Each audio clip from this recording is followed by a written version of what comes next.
Napakasarap na bangus steak ang lapag ko ngayong araw na to mga tol, at may bago ang produktong iaalok sa'yo.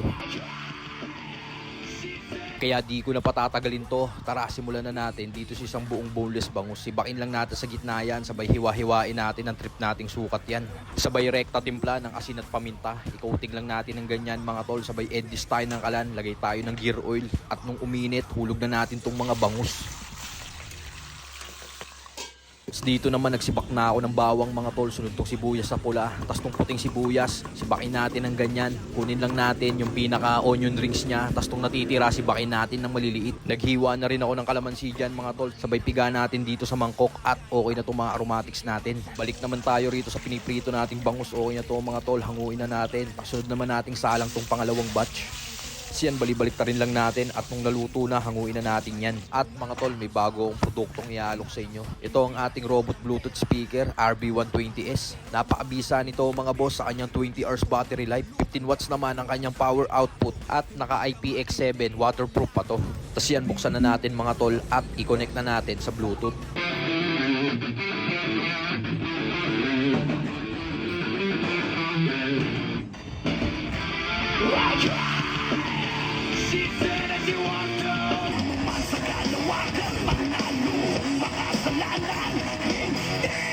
Dinig mo naman par, napaka-solid ng tunog niyan. Kaya kung matter pa nyo itong produkto ko, check nyo, nasa yellow basket natin to. Tapos yan, balik tayo rito sa ginagawa natin. Salang natin tong bawang at gagawa tayo ng fried garlic. Pang tatoppings natin yan sa ating bangus steak mga tol. Tapos yan, nung okay na, hanguin na natin. Sunod nating isalang tong mga natitirang aromatics. Sinangkutsa ko lang yan hanggang sa mag-translucent. Sabay lagyan natin ng 2 takal ng toyo.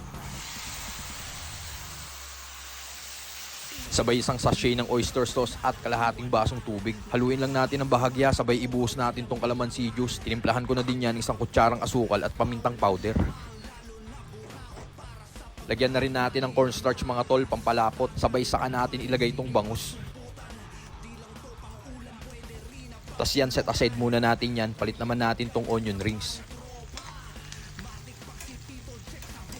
Saka natin ilagay dito sa ibabaw ng ating bangus steak, at tingnan mo naman tropa, napakasolidong ulam niyan. Tapos syempre panghuli, yung fried garlic na ginawa natin kanina, lalagay na natin dyan sa ibabaw.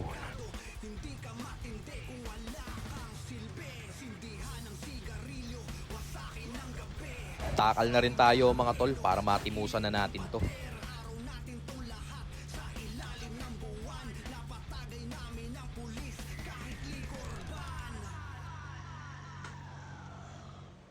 Ito na mga tol, oh. Tara, kain tayo. Ang bisa niya, no? Bangus steak yan.